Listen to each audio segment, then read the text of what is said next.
Here's my review of Alien Earth Episode 7. This was another really good episode. But this isn't a critique on the episode itself, but the show as a whole. But one thing I worry about is, although I really like this episode, the fact that this is the penultimate episode and that next week is the finale, I still don't feel like the story is like done. It still feels like there's still so much that has to happen and that they'll have to wrap up next week. Hopefully the next episode's like an hour and a half long. Hopefully maybe it'll end on a cliffhanger, either lead into a season 2 or it will, I don't know, lead into the next movie. But anyways, as for the episode itself, I really liked it, and there is a lot of stuff that happens.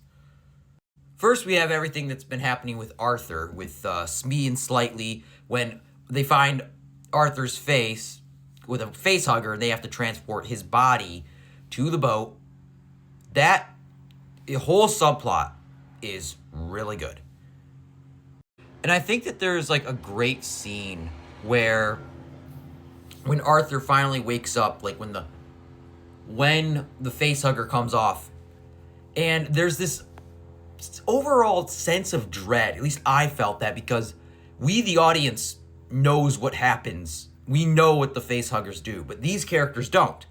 So we're kind of just waiting for the chestburster scene, and it just kind of leaves you in this overall sense of like, because they're acting like, oh, I feel great, I'm fine. And then just like, we, the audience, are like, okay, this is bad.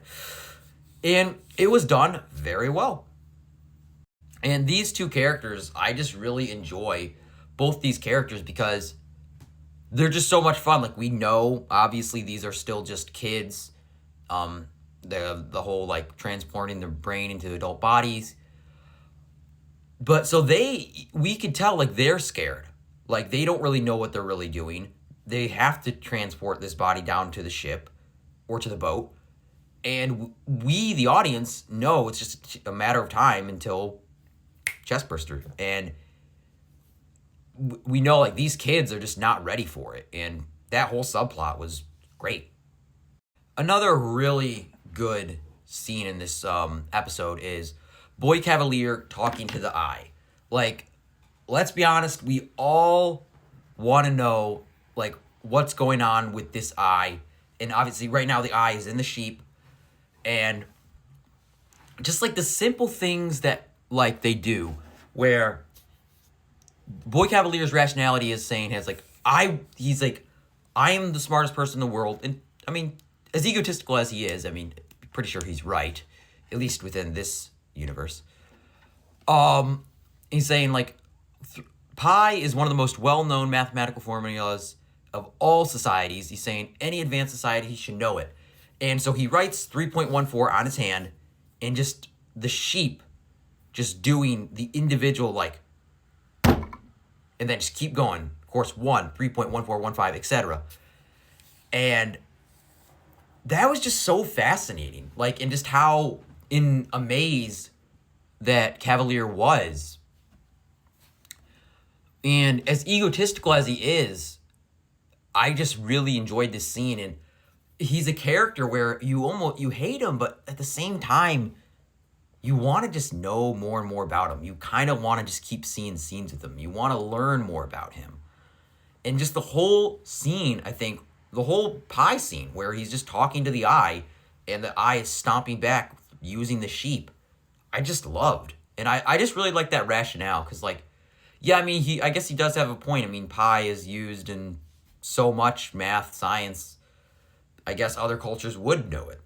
But I guess it is also one of those things, like, if you think about it, like, why would they know other mathematical from, like, wouldn't it be maybe different? But I don't know. But I think for what they're trying to do, I think it really works. And I just like this character so much. And I also hate this character so much that it just works. And it's so fascinating. And just the way they do it, it just works. And obviously, he's saying, like, how this is smart. This creature is so smart. We got to put the Eye in a human. And I mean, let's be honest. We're all thinking the same thing. Like, I feel like ever since you've been introduced to this Eye and since it went in the sheep, we were like, okay, what's it going to be like if it goes into a human? Because then what's the eye going to say? Because right now it's basically just using just the stomping as communications for yes or no, or just for like the simple like 3.1415, stuff like that. But like that's what the show does so good, is it presents great ideas. And the show overall is very good.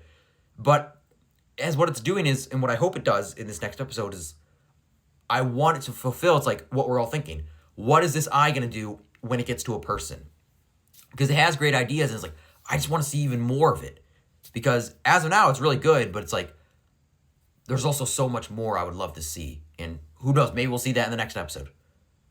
And can we just talk about Nibs? Because Nibs is in this show, I think, I would say is quickly becoming, I'd say, one of the best characters in this show. I really liked her in this episode. I really liked her arc. And just seeing how she's so, in a way, confused, but at the same time, she's very scared and scary all at the same time. But before I get onto the awesome scene with Nibs, I want to talk about how we're finally seeing more of like the Xenomorph, and we're seeing how Wendy she's able to communicate with the Xenomorph. There is a scene where she is calming down the Xenomorph, but also before that, she uses the Xenomorph to protect her, basically telling it, like, attack these people for us because they are about to get captured by all these guards. And that whole scene was just awesome. And then when we finally do get to the boat, that is when Nibs gets to shine.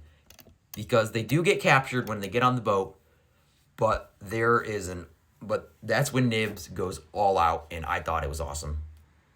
The scene where she just grabs this guy's jaw and just rips it off was just awesome. And like, because you could tell, it's like, she still is obviously a kid. She's scared. She's defending herself. And we know, like, this whole Neverland place is terrifying. And like I said, this scene was just awesome. I thought it was just an amazing action sequence. So yeah, that's about as much as I have to say. I covered those three main storylines. But as you can see, I thought this episode was very good. It might be my favorite episode. I don't know. But overall, I think that it was a very good episode. I loved each storyline. But the only thing that just kind of like holds it back, not the episode itself, but it's like, we have one more episode and I'm just worried that it might feel rushed or maybe just end on a cliffhanger. But it just kind of concerns me because I still feel like we got a lot more that they got to wrap up here. But outside of that, I thought this was a very solid episode. The boat scene was awesome. I loved Smee and Slightly's subplot of transporting Arthur, and just that whole scene was just great. Especially what makes that scene great, especially makes this scene great though, is I feel like you could tell in many ways, because Arthur's been working with these kids, in a way he almost feels like responsible for them. So it feels like such more of a personal loss for Smee and Slightly, and for us, the audience, when we do lose Arthur. And I thought that was like a very beautiful scene. I thought that was great. So yeah, before I just go on and on and on, overall, I thought that this was a very good episode. I think this whole show has been very, very good. And yeah, I'm excited to see the finale next week. And yeah, this was a very good episode.